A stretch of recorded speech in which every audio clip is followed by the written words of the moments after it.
ఆకాశంలో పెట్టచాటు మా గొప్ప తండ్రి, ఆకాశము నీ సింహాసనము, భూమి నీ పాదపీఠమైనప్పటికీ నిన్ను నీవు తగ్గించుకొని భూలోకానికి మానవుడిగా శరీరధారిగా మా కొరకు వచ్చి మా కష్ట నష్ట దుఃఖ వ్యాధి బాధల్లో మాకు తోడుగా ఉండి మా పాపమును నీపై వేసుకొని సెలవులెక్కి మా కొరకు పాపమును భరించి మా కొరకు చనిపోయి సమాధి చేయబడి తిరిగి లేపబడిన ఆ గొప్ప తండ్రి నీకు వందనాలు చెల్లిస్తున్నాం. ఈ దినము సజీవమైనటువంటి మేము నేను స్తుతిస్తున్నాము, కనపరుస్తున్నాము, ఆరాధిస్తున్నాము. సజీవులే కదా నేను కొనియాడుతాను. మృతులు మౌన స్థితిలోనికి దిగిపోవారు నేను స్తుతించలేదు. పాతాళమున నీకు స్తుతి కలగదు కదా అని దావీదు అంటున్నాడు. సజీవులమైన మేము నేను స్తుతిస్తూ గణపరుస్తూ మాకు ఇచ్చిన భౌతిక ఆధ్యాత్మిక ఆరోగ్య పరలోక భౌతిక దీవెనలను బట్టి వందనములు చెల్లిస్తూ ఈ స్తుతి ఆరాధన మా రక్షకుడు మా విమోచకుడు త్వరగా రాదైన క్రీస్తు యేసు వారి శక్తిగల నామములు నీకు సమర్పిస్తున్నాం మా ప్రియ పరలోకపు తండ్రి. ఆమేన్. దయచేసి కూర్చోండి. Please be seated. A warm welcome to this Dhammasana Telugu Baptist Church service and greet you all in the name of our Lord and Savior Jesus Christ. ఉదయకాల ఆరాధన గురించి మీ అందరినీ ప్రేమపూర్వకంగా ఆరాధనలకు ఆహ్వానిస్తున్నాం. మీ అందరికీ ప్రభువు రక్షకుడైన యేసుక్రీస్తు నామములో శుభములు సమాధానం కలుగుగాక. ప్రభునందు మిక్కిలి ప్రియులారా, మీ అందరూ క్షేమమని తలస్తూ మీ అందరి కొరకు ప్రార్థిస్తున్నాము. దేవుడు ఈ మాసంలో మనకు 5 ఆదివారాలు ప్రసాదించాడు. సో ఇది 4వ ఆదివారము. దేవుడు మనకు సజీవులుగా ఉంచాడు. మన జీవితంలో ఈ సంవత్సరము దాదాపుగా 265 దినములు గడిచి 66వ దినము. ఇంకా మన ముందు కరెక్ట్గా ఎన్ని రోజులు అంటే 100 days ఉన్నాయి. మనము చప్పట్లు కొట్టి ప్రభువును భయపరుస్తాం. ఎందుకంటే ప్రతిరోజు కూడా దేవుడు మనకు అనేక రీతులుగా కాపాడుతూ ఉన్నాడు. కరెక్ట్ మీరు లెక్కేస్తే 366 రోజుల్లో 266 పోతే ఎన్నుంటాయి 100. సో మన ముందు ఇంకా 100 రోజులు ఉంటున్నది. సో భక్తుడు దావీదు అంటాడు, give us wise heart and teach us to count our days, teach us to number our days. మాకు జ్ఞాన హృదయం కలుగునట్లుగా చేయము, మా దినములు లెక్కించడం మాకు. సో దేవుడు ఈ దినం మనం సజీవులుగా ఉంచాడంటే మన పట్ల ఆయనకు ఒక ప్రత్యేకమైనటువంటి ప్రణాళిక ఉన్నది. గత వారం మనము ప్రకటన గ్రంథం అనగానే చాలామంది మాకు అర్థం కాదు అని అంటుంటారు. కానీ తప్పకుండా మనం చదువుతూ ఉన్నప్పుడు దేవుడు మనకు పరిశుద్ధాత్మ సహాయంతో పరిశుద్ధాత్మ మనకు ఒక బోధకునిగా ఉండి ప్రతి విషయం కూడా తెలియజేస్తాడు. నేను కూడా దాదాపుగా 25 సంవత్సరాలు చదువుతూ ఉన్నాను. మొట్టమొదటిగా నాకు కూడా అర్థం కాలే ఏంటి ఈ విషయాలు. ప్రపంచ భవిష్యత్తు గ్రంథం ఇది. మీరు ఇలా చెప్పుకోవాలి, నా చేతిలో ఉన్నది సాధారణమైన గ్రంథం కాదు, నా భవిష్యత్తుతో పాటు ప్రపంచ భవిష్యత్తును సూచించే గ్రంథము అని మీరు చెప్పుకోవాలి. ఎందుకంటే ఇప్పుడు మనం చూస్తున్న ప్రపంచవ్యాప్తంగా యుద్ధాలు జరుగుతూ ఉన్నవి. భీకరమైనటువంటి యుద్ధాలు మనం చూస్తున్నాం. ముఖ్యంగా ఇజ్రాయెల్ గాజా మధ్యలో పాలస్తీనాలో ఇప్పటివరకు దాదాపుగా 41,000 మంది చనిపోయారు. ఇంకా రష్యా ఉక్రెయిన్ మధ్యలో అయితే చెప్పడానికి వీల్లేదు, లక్షల మంది సైనికులు చనిపోయారు. దానివల్ల మనం ఏం తెలుసుకుంటామంటే చూడండి, ఇక్కడ చనిపోయింది సాధారణ పౌరులు, అక్కడ సైన్యంలో చనిపోయింది ఎవరంటే సైనికులు చనిపోతే భార్యలంతా విధవరాలు అవుతారు. పుతిన్ అంటున్నాడు, మీరు పిల్లలను కనండి. ఎందుకంటే ఆల్రెడీ సైన్యంలో చాలా మంది చనిపోయారు, లక్షల మంది. ఇంకా ప్రపంచ జనాభా తగ్గిపోతూ ఉన్నది అంటే అక్కడ ఆ దేశంలో. కాబట్టి గత వారంలో మనము ప్రకటన 16వ అధ్యాయంలోని కొన్ని విషయాలను మనము నేర్చుకున్నాము.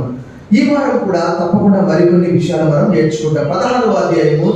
Open your Bibles with me to the book of Revelation chapter 16 verse 8. 16వ అధ్యాయము ప్రకటన గ్రంథము 8వ వచనం వైపు మీ గ్రంథములను త్రిపోవాలని కోరుతూ ఉన్నాను.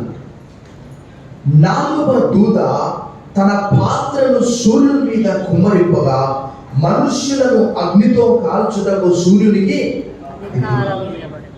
ఇది గ్రీకు భాషలో కౌమాడియా అనే పదం వాడబడదు. అంటే టు బర్న్, టు స్కాచ్ అనే దాని భావం అన్నమాట. సపోజ్ మనందరికి తెలుసు, కొంచెం ఎండ ఎక్కువగా ఉంటే మనం ఏం చేస్తామంటే తప్పకుండా గొడుగు పెట్టుకొని పోతాం, లేదా హెల్మెట్ పెట్టుకుంటాం, లేదంటే కార్లు వెళ్తాం. అలాంటిది ఇక్కడ మామూలు వేడి కాదు, కాల్చి వేయడానికి. అంటే ఎన్ని డిగ్రీలో మనం ఒకసారి ఆలోచన చేసుకోవచ్చు. ఎందుకంటే దీని గురించి ఇది అకస్మాత్తుగా రాయబడిన గ్రంథం కాదు. ఆది కాండం నుంచి అనేకమైనటువంటి పుస్తకాల్లో ఖచ్చితంగా యోవేలు గ్రంథంలో రాయబడ్డది, యెషయా గ్రంథంలో రాయబడ్డది, ఇంకా నహూము గ్రంథంలో రాయబడ్డది, జకర్యా గ్రంథంలో రాయబడి, ఇవన్నీ కూడా జరగనటువంటి విషయాలు తెలియజేశారు భక్తులందరూ కూడా, ప్రవక్తలందరూ కూడా తెలియజేశారు. అది వారికి తెలియదు, కానీ దేవుడే వారి ద్వారా పలికించాడు. ఇక్కడ మనం చూస్తే ఇది ఎవరికైనా అంటే రక్షింపబడినటువంటి వారికి మాత్రమే ఈ మహాశ్రమల కాలంలో సంఘం ఎత్తబడుతుంది. కాబట్టి రక్షించబడినటువంటి వారికి ఏ కష్టం ఉండదు. వారు ఆల్రెడీ కష్టపడ్డారు, హతసాక్షులైపోయారు, శ్రమ అనుభవించారు, అవమానం అనుభవించారు, సమస్తం కోల్పోయారు. మనం ఎబ్రీ పత్రిక 11వ అధ్యాయంలో చూసాం. వారు రాళ్లతో కొట్టబడ్డారు, రంపములతో కోయబడ్డారు, ఇంకా వారు సమస్తమును కోల్పోవడానికి కూడా సిద్ధపడ్డారు. మనం చూస్తూ ఉన్నాము. ఈ మధ్యలో మొన్న ఆదివారం ఒక పరీక్ష పెట్టారు ట్రాన్స్‌వరల్డ్ రేడియో వారు, TW వారు.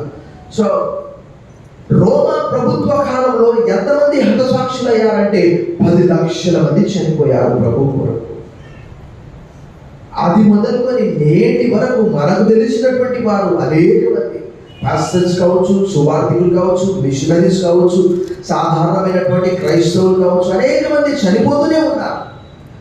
ఇంకా వారికి శ్రమ అంటే మహాశ్రమల కాలంలో దేవుడి వాక్యంలో రాయబడింది. తెస్సలోనికీయులకు రాసిన 2వ పత్రిక 1వ అధ్యాయంలో ప్రభు వచ్చినప్పుడు శ్రమ పడినటువంటి మనకు విశ్రాంతి అనుగ్రహించిన దేవునికి న్యాయము అనే మాట రాయబడ్డది. ఇప్పుడు శ్రమ పెడుతున్నటువంటి మనకు తప్పకుండా ఇలాంటి శ్రమలు. అయితే దేవుని వాక్యంలో రాయబడ్డది, ఇశ్రాయేలుని కాపాడువాడు కునుకడు, నిద్రపోడు, పగలు ఎండ దెబ్బ అయినను రాత్రి బెదల దెబ్బ అయినను తగలదనే మాట రాయబడ్డది. ఇదంతా కూడా మనకు కాదు, ఇంకా అనేక మంది. ఇంత భయంకరమైనటువంటి వేడిలో కూడా చూడండి, అక్కడ రాయబడినటువంటి మాట, అగ్నితో కాల్చుటకు సూర్యునికి అధికారం ఇవ్వబడను, కాగా మనుష్యులు తీవ్రమైన వేడిమితో కాలిపోయి ఈ తెగుళ్ళ మీద అధికారం గల దేవుని నామమును ఘోషిస్తూ ఉన్నారు. చూడండి, నిజంగా మానవ హృదయం ఎలాంటిది. The heart is deceitful, the heart is devious above all. హృదయం అన్నిటికంటే మోసకరం, అది ఘోరమైన వ్యాధి గల, ప్రాణం పోతున్నా నమ్మట్లేదు. చూడండి ఎంత చక్కగా రాయబడింది. ఆల్రెడీ మనకు 4వ అధ్యాయంలోనే సంఘం ఎత్తపడ్డది. భూలోకంలో జరగబోయే మహాశ్రమల కాలం 3.5 సంవత్సరాలు. ఇప్పుడు మనం చదవబోయే దాంట్లో 3.5 సంవత్సరాలు భీకరమైనటువంటి యుద్ధము. దాన్నే హెబ్రీ భాషలో అక్కడ రాయబడింది హర్మగిద్దోన్ అనే మాట వాడబడింది. సో జరగబోయే విషయాలన్నీ కూడా ప్రవక్త అపోజినటువంటి యోహాను ద్వారా దేవుడు బయలుపరిచాడు. చాలా మంది ఎప్పుడు జరుగుతాయి అంటే ఆల్రెడీ మనము ఎండింగ్ లో ఉన్నాము. ఎందుకంటే ప్రవచనాలన్నీ ఒక్కొక్కటిగా నెరవేరుతూ ఉన్నవి. చూడండి, మనుషులు తీవ్రమైన వేడిమితో కాలిపోయి ఈ తెగుళ్ళ మీద అధికారం గల దేవుని నామమును దూషించింది, కానీ ఆయనను మహిమపరచున్నట్లు వారు మనసు చూశారా? నిజంగా రాను ప్రపంచం బాగుపడుతుందని మనం అనుకుంటున్నాము. మన చిన్నతనంలో ఇలాంటి నేరాలు చూడలేదు. ఒక చిన్న పాట పాడడం ద్వారా నేను అంత్య దినాల్లో మనుషులు ఎలా అవుతారో నేను చూపిస్తూ ఉన్నాను పాట ద్వారా. మరి ఈ మధ్యలో వార్తాపత్రికల్లో చదివాను. ఏంటి అంటే, ఒక చిన్న బాలుడు, 5 సంవత్సరాల బాలుడు ఢిల్లీలో, మిగతా పిల్లలు 11-8 సంవత్సరాల పిల్లలు ఈ ముస్లిం మత సంబంధమైన విద్యను అభ్యసిస్తూ ఉన్నారు. అయితే వారు ఏమనుకున్నారంటే, మనకు సెలవు కావాలంటే ఏం చేయాలి, ఎవరైనా ఒకరు చచ్చిపోవాలి.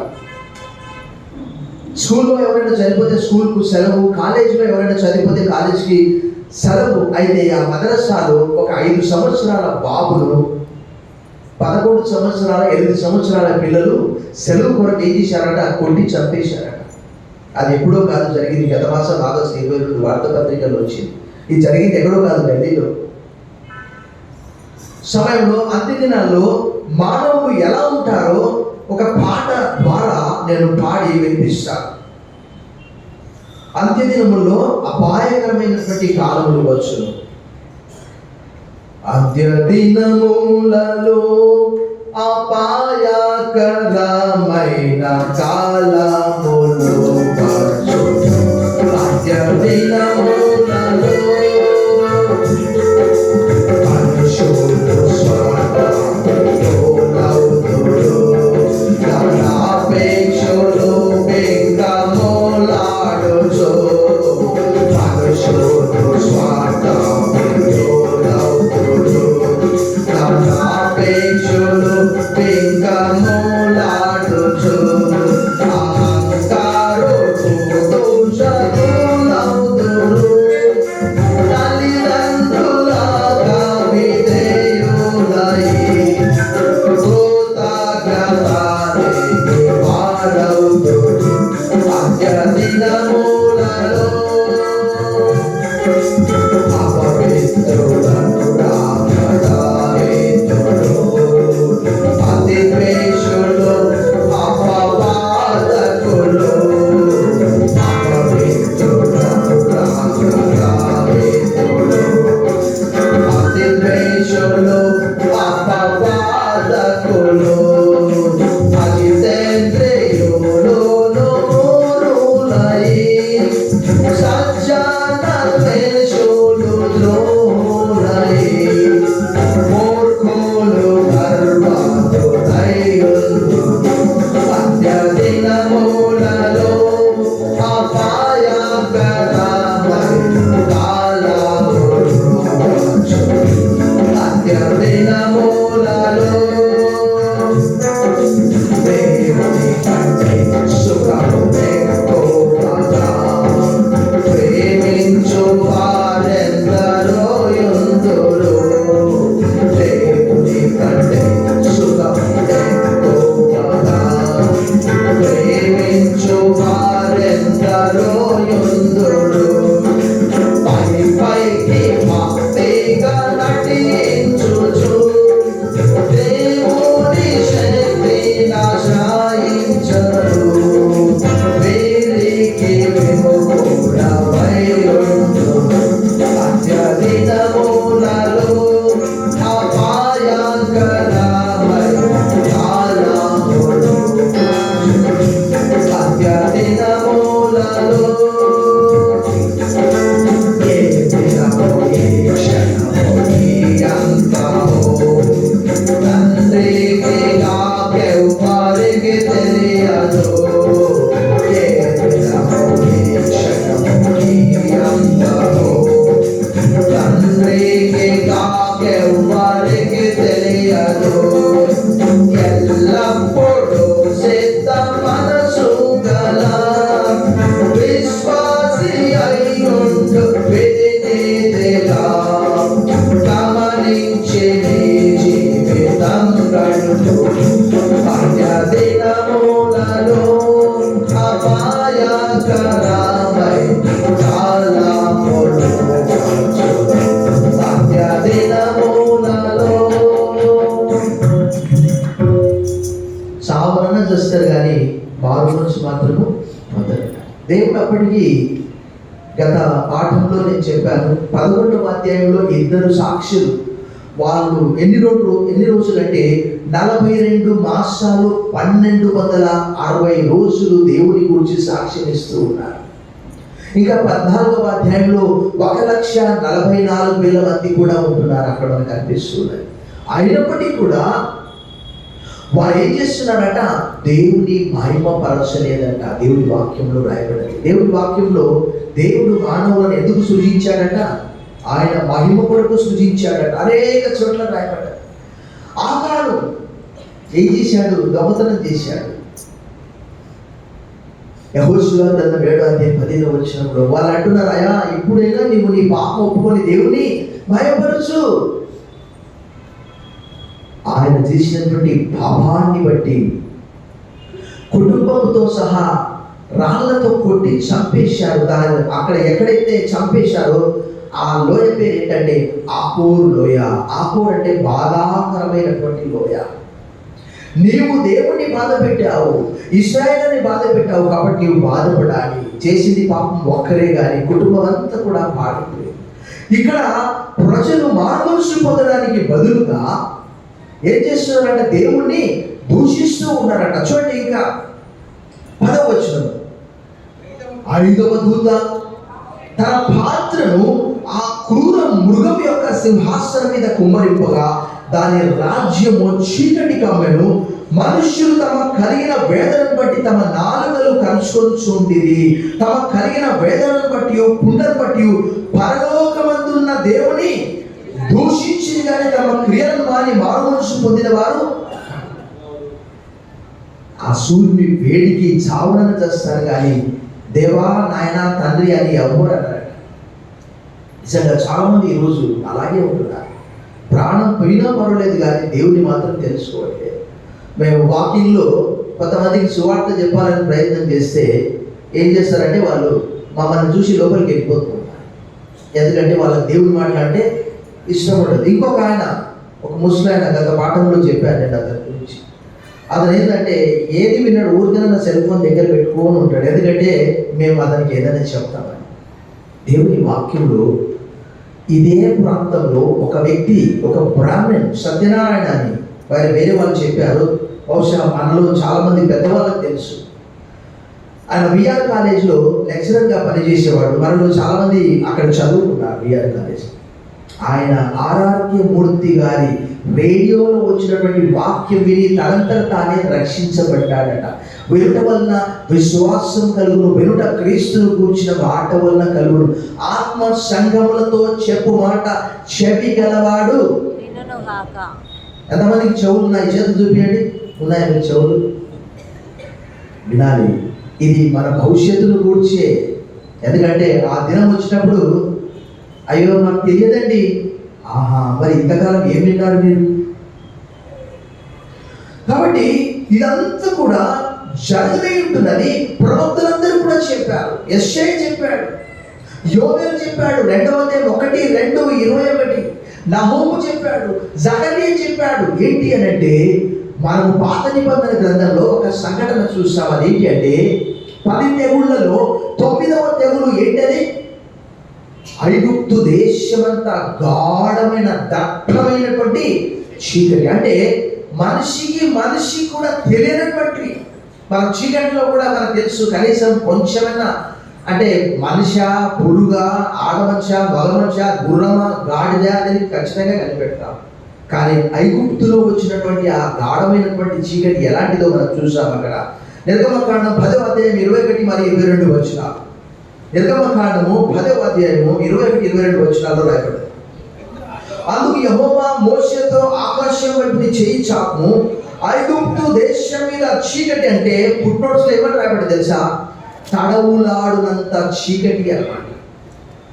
ఆ చేతికి తెలియనంత చిక్కని చీకటి కమ్మునాడు. మోషే ఆకాశం వైపు తన చెయ్యి ఎత్తినప్పుడు ఐగుప్తు దేశమంతయు 3 దినములు. గత పాఠంలో నేను పాడాను, చీకటి సూర్యుని కమ్మును, చంద్రుడు కాంతినీయడు అనే పాట పాడాను. బైబిల్లో కూడా రాయబడింది.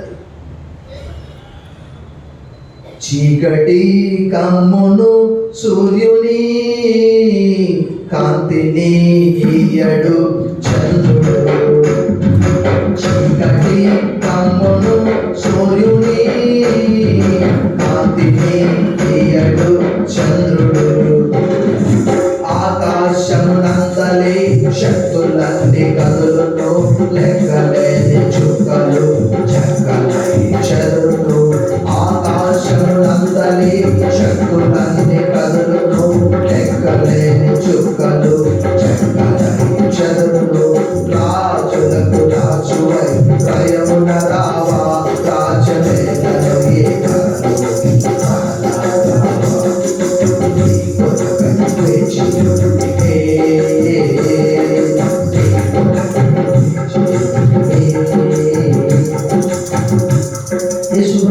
చెప్పాడు. ఆకాశంలో చాలా మార్పులు కలుగుతాయి. కారణం ఏంటంటే మనం చూసే ఈ సృష్టి అంతా కూడా లయమైపోతుందని యేసు ప్రభువు ఖచ్చితంగా చెప్పాడు. మత్తయి సువార్త 24లో, మార్కు సువార్త 13లో, లూకా 21లో ఖచ్చితంగా చెప్పాడు. లూకా సువార్తలోని ఒక లేఖన భాగం మనం చూద్దాం. లూకా 21, లూకా సువార్త 21వ అధ్యాయంలోని ఆ లేఖన భాగాన్ని మనం చదువుదాం. ప్రభువు చెప్పినటువంటి మాట 21:25. మరియు సూర్య చంద్ర నక్షత్రములలో సూచనలను భూమి మీద సముద్ర తరంగముల ఘోష వలన కలవరపడిన జనములకు శ్రమయు కలుగును. ఆకాశమందరి శక్తులు కదిలింపబడును గనుక లోకం మీదికి రాబోచున్న వాటి విషయమై భయం కలిగి మనుషులు ఎదురు చూచు ధైర్యం చెడి.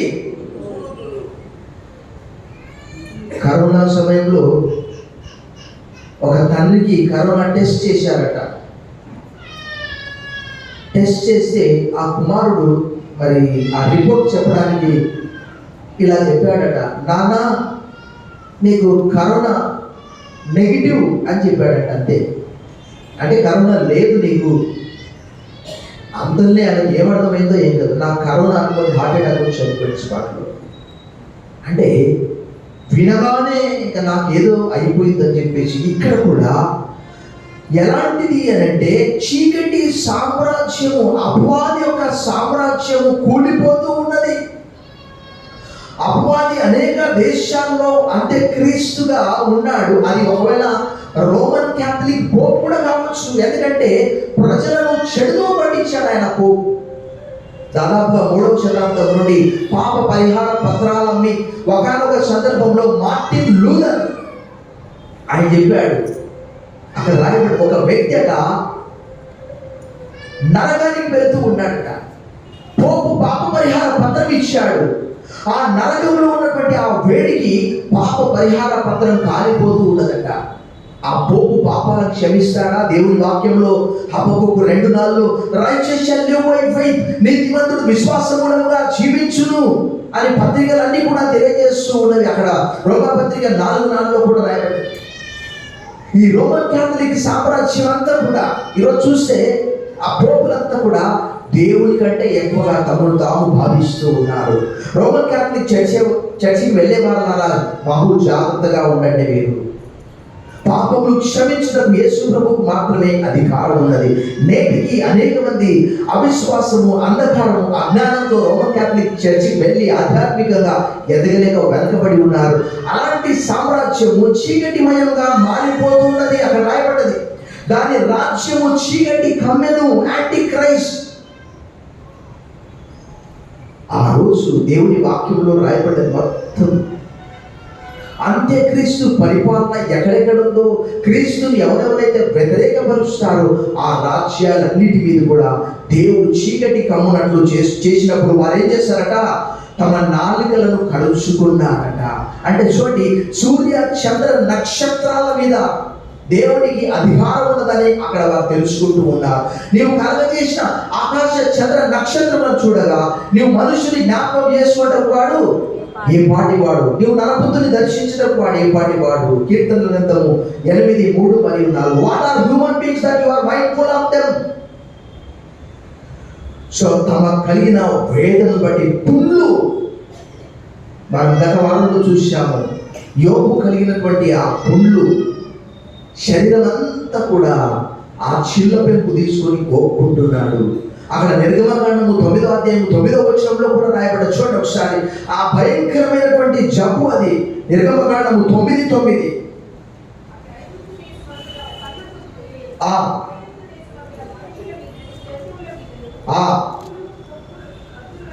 జంతువుల మీద మనుష్యుల మీద పొక్కు దద్దులున్నని మోషే అహరోనులతో చెప్పారు. అలాగూ ఆ దేశమంతటిలో కూడా 10 తెగుళ్లలో అది ఒక భాగం. ప్రభునందు మిక్కిలి ప్రియులారా, దేవుని వాక్యంలో పౌలు గారు అంటాడు, ఏలయనగా ఈ లోకపు నటన ఒక సమయం వస్తుంది. మనం చూసే ఈ ప్రాంతం అంతా కూడా బహుళ అంతస్తుల భవనాలు. అమెరికా కూడా ఎంత అతిశయపడ్డది. 2001 సెప్టెంబర్ మాసంలో దాదాపుగా 120 అంతస్తున్నటువంటి WTC world trade center, Osama bin Laden 2 విమానాలు తీసుకుపోయి దానికి ఆ ట్విన్ టవర్స్ కు కొడితే దాదాపుగా 3,000 మంది కంటే ఎక్కువ మంది చనిపోయారు. అప్పుడు వారు దేవుడిని తెలుసుకున్నారు. అమెరికా దేశంలో కూడా భయంకరమైనటువంటి పాపం. ఇన్ గాడ్ వి ట్రస్ట్, దేవుని యందు మేము నమ్మకం ఉంచుతున్నామని వాళ్ళ కరెన్సీ పైన ఉన్నది, వారి కాయిన్స్ పైన ముద్రించబడ్డది. కానీ దాన్ని ఎవరు పాటిస్తలేరు. అక్కడ అసలు వివాహమే చేసుకోరు, సహజీవనం చేస్తారు అంతే. చర్చికే వెళ్తారు, క్లబ్కు వెళ్తారు, స్విమ్మింగ్కి వెళ్తారు, గోల్ఫ్ క్లబ్కు వెళ్తారు. ఇంకా మళ్ళీ అంటే పనే చేయరు, లీజర్గా ఉంటారు. ప్రభు రానై ఉంటున్నాడు.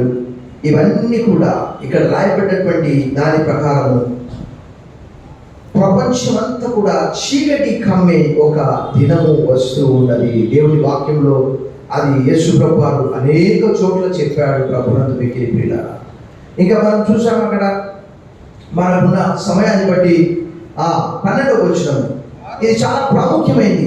6వ దూత తన పాత్రను యూఫ్రటీస్ అను మహానది మీద కుమ్మరింపగా తూర్పు నుండి వచ్చు రాజులకు మార్గం సిద్ధపరచుకున్నట్లు దాని నీళ్లు, యూఫ్రటీస్ నది ఆదికాండము 2వ అధ్యాయము 14వ వచనంలో రాయబడినది. అక్కడ దేవుడు ఆ యూఫ్రటీస్ నదిని కలగజేశాడు. నాగరికతకు సూచన. ఆదికాండంలో యూఫ్రటీస్ నది ఆరంభమైంది. ప్రకటన గ్రంథం 16వ అధ్యాయం 12వ వచనంలో యూఫ్రటీస్ నది ఎండిపోయింది. 16 మే 2014లోనే ఆ నది ఎండిపోయింది.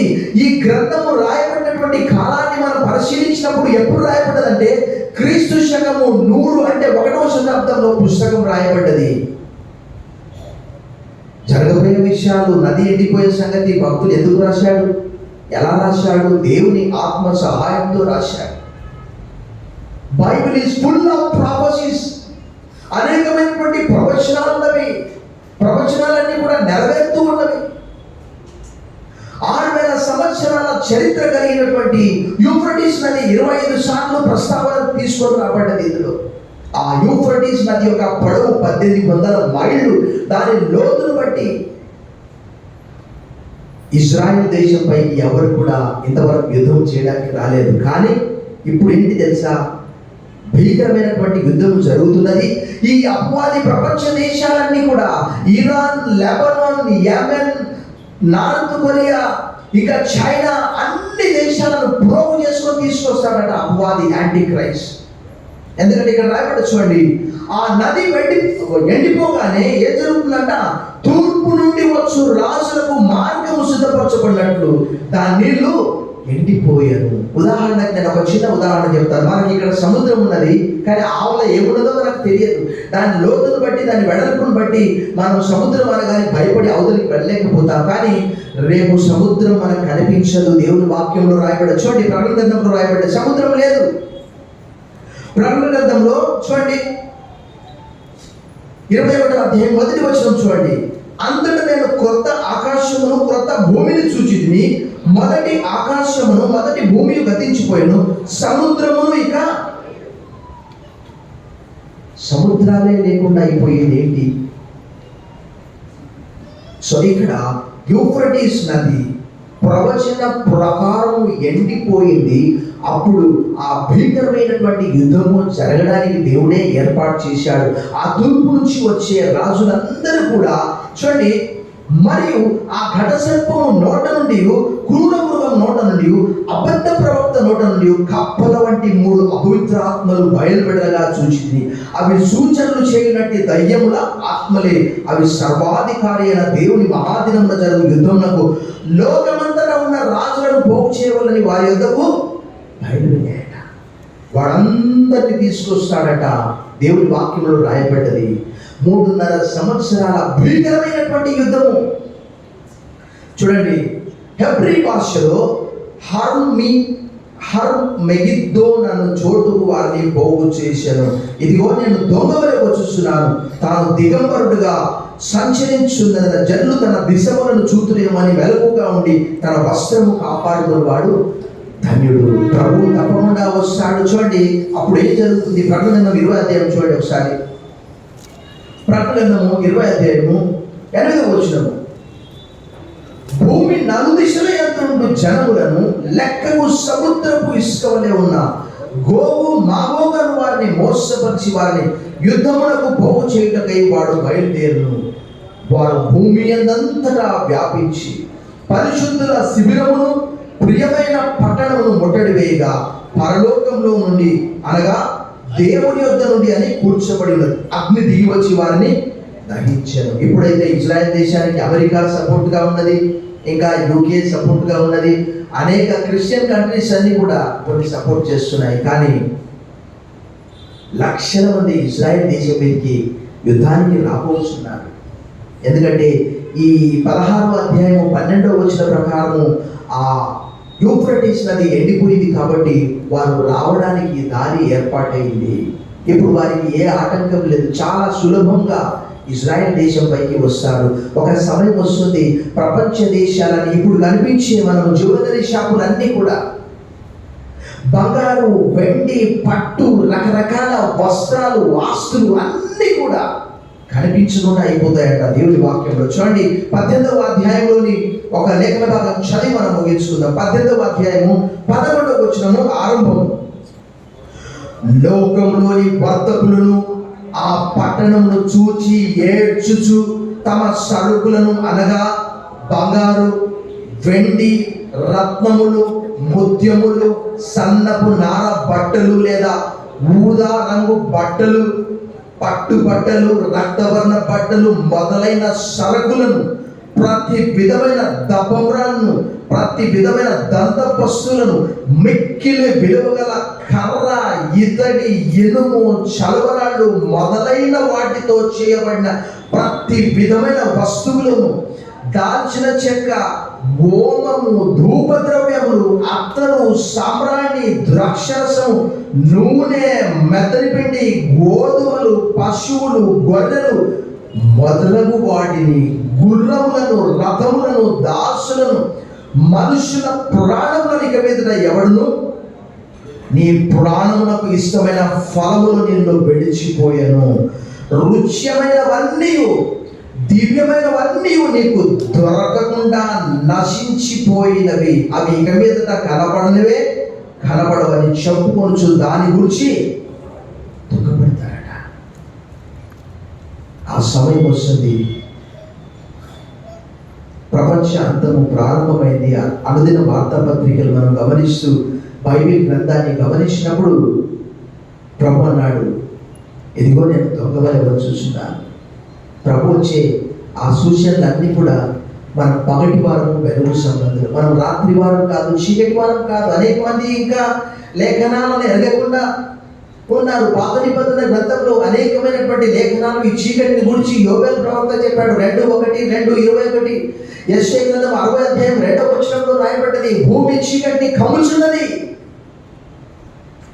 ఆ దినము తప్పకుండా వస్తుంది. కానీ దేవుని యందు విశ్వాసం వచ్చినటువంటి వారికి మాత్రము మారనాథా, ప్రభువైన యేసు రమ్ము. తలలు ఉంచండి, ప్రార్థన చేశాం. సర్వశక్తి గల దేవా, ఈ ఉదయకాలం జరగబోయే విషయాలన్నీ కూడా మీరు మాకు తెలియజేస్తున్నారు ప్రభా. గ్రంథ రూపంలో మీకు వందనములు. వీటన్నిటినీ చదువుతూ ప్రవచన నెరవేర్పును గ్రహించి మేము మెరుగుగా ఉంటకు సహాయం చేయండి ప్రభా. ఎందుకంటే మీరు సెలవిచ్చారు, నేను దొంగవలే వస్తున్నా. ఏ సమయం మీరు వస్తారో మాకు తెలియదు. మీరు అనుగుణని గడియలో మనుష్య కుమారుడు వచ్చును కనుక మీరు మెరుగుగా ఉండండి. ఉదయకాలం వాక్యము ద్వారా సూటిగా మాతో మాట్లాడినందుకు వదనలు చెల్లిస్తూ ఈ రాకడ కొరకు మమ్మను మా సంఘమును సిద్ధపరుస్తున్నాయి. యేసు నామములో ప్రార్థిస్తున్నాం తండ్రి.